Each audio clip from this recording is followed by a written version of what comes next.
Okie dokie, before we get stuck in any further to any more chat, we can wind up the whole piece of business that we were going to deal with, which is the NFC. One place left to be decided. Mike will now tell you the story of how it went between the Giants and Philadelphia. The Eagles were still recovering from their trip up the Jersey Turnpike. Did it feel good, guys? Knowing the Giants beat them twice during the season, Ron Dixon, the rookie, says, "Hey, Jimmy, I'm coming your way."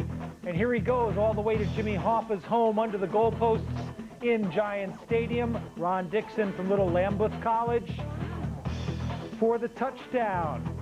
97 yards, the white towels in Giants Stadium. Now watch, look at the aisle he's got up the middle. He beats Gerard Cherry, 25, gets a couple of good blocks behind him. And now here we go, Martin Gramatica style, ole! David Akers misses the tackle, and that's all it took. We've got some cute cameramen, too. Donovan McNabb needed to make things happen for the Eagles, but he ran into number 75, Keith Hamilton, for the Giants. And then he ran into number 92, Michael Strahan, for the Giants. Strahan does a job on Big John Runyon. Watch this one. Runyon's in the way, just knock him out of the way. And Donovan McNabb is going down. McNabb finally gets some offense going. He completes one to Torrance Small, and Torrance coughs up the ball. Dave Thomas picks it up. Small makes the tackle lying down, but watch this. Ball's in the air. Dave Thomas has it. Andy Reid is not happy. Down 10 zip, second quarter. Michael Strahan again. Watch again with John Runyon. No Funyon for John Runyon today. Sack and a fumble. Cedric Jones recovers. But the Giants couldn't equalize. Tiki Barber, now he's playing with a broken arm, remember? Then Big Ron Dane, he hit the rookie wall about 6 weeks ago, but he's had a week off to recover. And then Barber again. But Damon Moore hits him and Barber fumbles. And it's the Eagles' ball. There's Damon Moore with the clothesline. WWF. XFL is going to sign him up any day now. So the Eagles get the ball back. McNair tries to long out to that man, Torrance Small again. Jason Sehorn with the interception. Small can't make the tackle lying down this time. Sehorn's in the end zone, 17-0 Giants. And watch this. This is why Jason Sehorn isn't a wide receiver.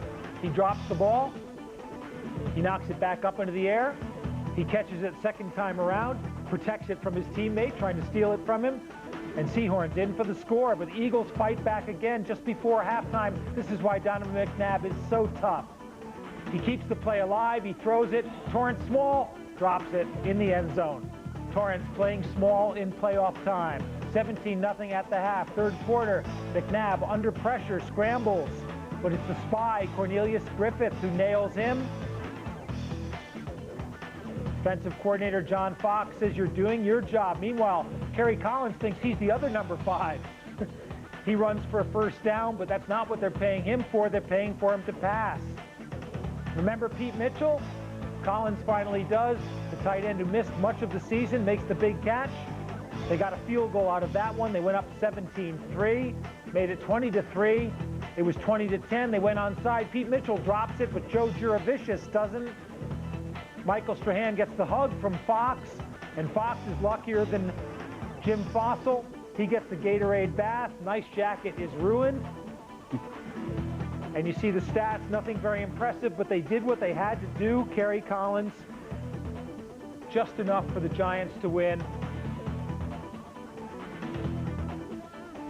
And the post-game reaction from the game's MVP, defensive end Michael Strahan of the Giants.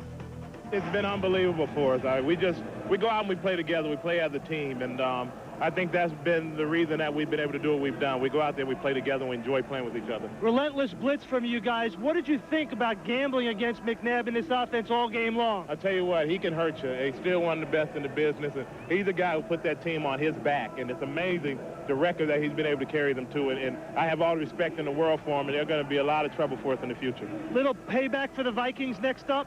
Well, you know what? I just want to win. You know, I don't care what you call it. We just want to win. Thanks, Mike. Yeah, winning, I think, is what you would want to call it, wouldn't you? Especially when you like playing with each other. True, and yeah, exactly. Good team. Giant Stadium. Yet again, more action there, which is unbelievable I mean, stuff. we haven't taken the Giants very seriously, and I think it's time that we started. Yeah. Their offensive line playing very well, just well enough in this case to win. But remember, Philadelphia's got a good defense, and the Giants' defense, one of their best games of the season. But as we said before, they match up very well with Philadelphia. I'm not quite sure if they match up so well with Minnesota, but remember, Minnesota have to come to Giant Stadium, and the curse of Jimmy Hoffa is upon them. Exactly, that could be the problem that they've got in front of them. Dante Culpepper coming into Giant Stadium. Now, back to our feature game there, and well, it's amazing because it was such a close game all the way. I suppose mistakes had to be the difference. We said one mistake could make it. In the end, it was two that the Ravens picked up. But Jeff Fisher had it. They did everything they had to do. They gained lots of yardage on Baltimore, but they couldn't put the ball in the end zone. And Al Del Greco's problems with field goals hurt them a bit. But basically, they couldn't convert yardage into points. And, you know, Baltimore held teams to 10 points a game, and they got 10 points. And it wasn't enough against Baltimore. And Baltimore have to be worried about their offense, though. I mean, Tennessee, admittedly, a really tough defense, but Baltimore couldn't generate any offense the whole game. Jamal Lewis has to be able to run. Trent Dilfer has to play better than that. Shannon Sharp has to catch the ball, which he made one catch, which was a big one, set up their only touchdown, but he dropped 2 or 3 balls that were eminently catchable.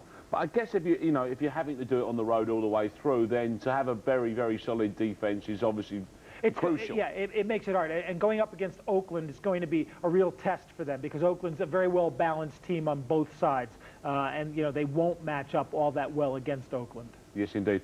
Okie dokie, so this is how it now all pans out, and this is how we're going to be doing the honours for you here on Channel 5. As you can see, we're on at midnight.